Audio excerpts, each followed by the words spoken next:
I was a 4-time kickboxing world champion. For 12 years, I trained 5 hours a day, 6 days a week. And I was motivated to train probably about 25% of the time. The rest of the time I went because I am disciplined. You don't feel like going through that shit on a Wednesday morning when you wake up, but you have to do it because you're disciplined. You're either a disciplined individual or you are not a disciplined individual. There's a difference between want and want. And I say this all the time.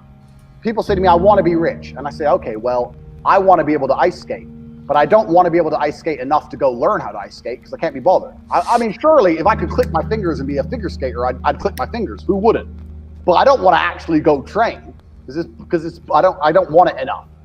And this is the exact point with money. Everyone wants money put on their lap. If you truly wanted money, you wouldn't be able to sleep until you fucking had it. And this is the point. Because when I had nothing, I couldn't be distracted. You couldn't distract me from what I wanted. That's who I am. If I want something, I'm going to get it. I do not need to be motivated. I'm a disciplined person. If I allocate X amount of time to work, I'm going to do it.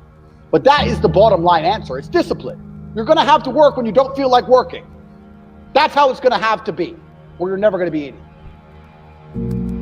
One of the only things in this world you can control is your state of mind. You can't control the weather. You can't control other people. You can't even control your health. You might get a brain hemorrhage, or you might get hit by a bus. One of the very few things in the world you have genuine control over is your state of mind. You decide if you're a disciplined person. You decide if you're a happy person. You decide if you're a depressed person. These are things that in real time you can affect in your brain. This is all you can control on Earth. If you can't control that, then you're just a feather in the wind. And life's gonna blow you around, and you might land somewhere good, you might land in dog shit, nobody knows. Your state of mind is what you should be able to control. If you can't wake up and say, today I'm making some money, and actually try your very, very best, and actually stay dedicated to that task. If you can't do that, you're fucked.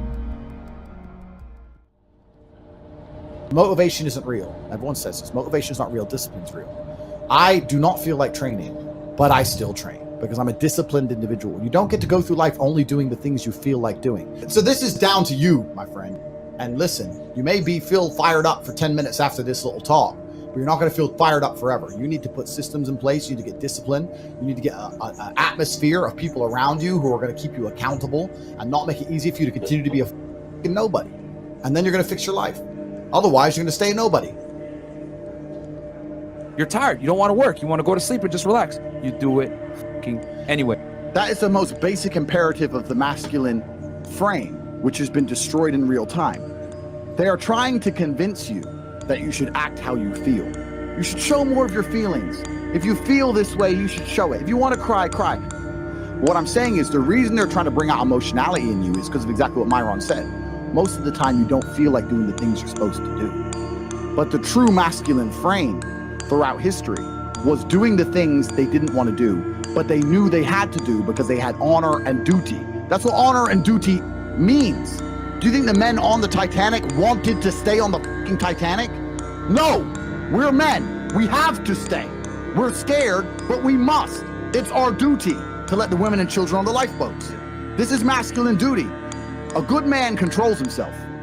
I have absolute self-control. Emotional control is absolutely and utterly important as a man. I'm saying that you need to understand as a man, there are certain principles under which you act, regardless of how you feel. I can wake up in a terrible mood. I can wake up sad. I can ache. I can have a busy day, stressed, etc. I will complete the same tasks as if I woke up in a fantastic mood.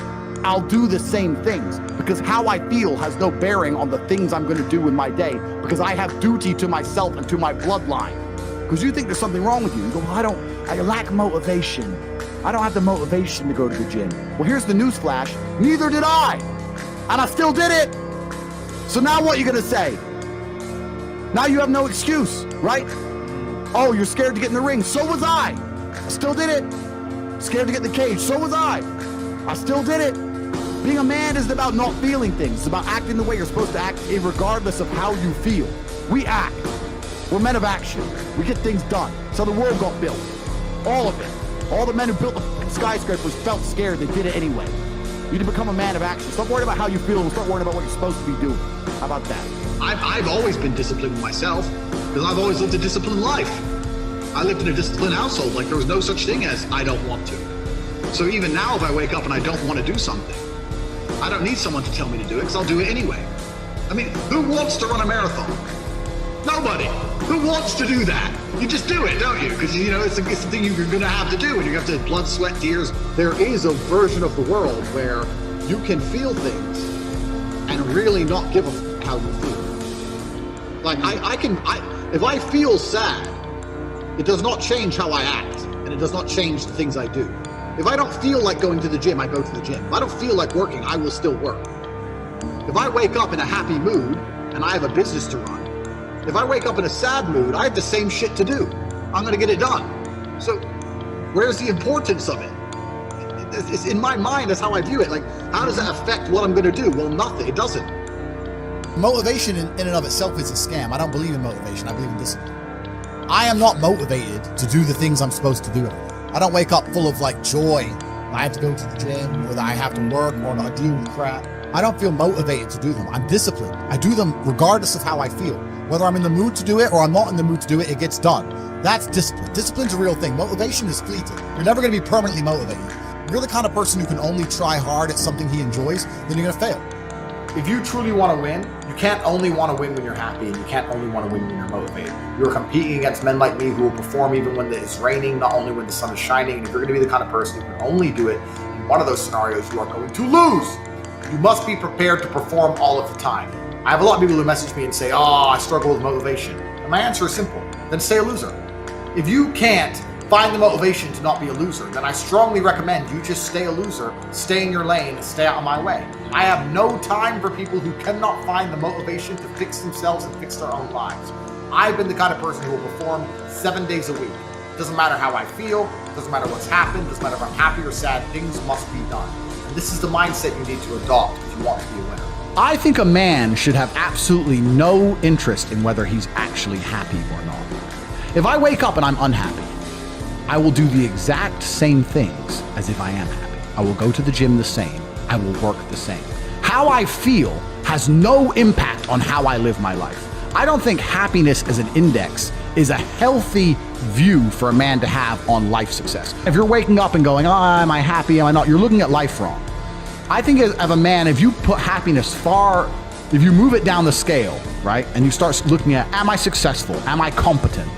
You know, am I achieving things? Am I respected? If you start to look at these indicators of your life, you're going to end up being happier without actually analyzing if you're happy or not.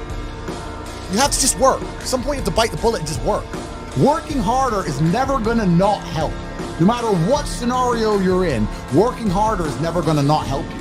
And it's amazing that I give different versions of the same answer for 99% of the questions I'm asked.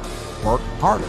If you have a problem, whether you're broke, whether you're out of shape, whether your friend dies, whether your girl leaves you, whether you're depressed, whatever it is, working harder is almost always the answer. So you know what you need to do. You need to do it. And what's amazing, again, is kind of like the antidote. If you take the antidote before the poison, then you never get sick in the first place. If you're always working as hard as possible, if you're always working your ass off and trying to be the best version of yourself every single day, then you never get sick in the first place. You're already working, you're already taking the antidote. So things can't attach to you, they can't get hold of you. Working hard is the antidote to everything. So why don't you just do it in advance? Why don't your life just become work like mine? Why don't you just dedicate yourself to a cause and get up and do what you're supposed to do every single day? I can't stand quitters. So if you're the kind of person who's going to quit because it's hard, I don't even want your energy around me, right? You need the people who don't quit. I don't quit. Every single facet of my life is testament to the fact that I don't quit. I didn't quit. So that's the difference. When it was hard, I did it anyway. That's who I've always been. And if you don't have that kind of tenacity, you're never going to be anything. So I'm indefatigable. I do not give up. I do not get tired. I do not quit. That's what they want. That's what the enemy wants from me.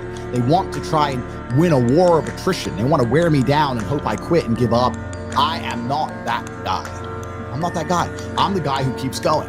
And if you're truly indefatigable in life and perspicacious, that's my favorite saying, the one I say all the time, unmatched perspicacity coupled with sheer indefatigability makes me a feared opponent in any realm of human endeavor, is absolutely and utterly true. If you pay attention to the things that are happening around you and you do not quit, you will be a dangerous opponent in any realm of human endeavor. It doesn't matter what you try and do.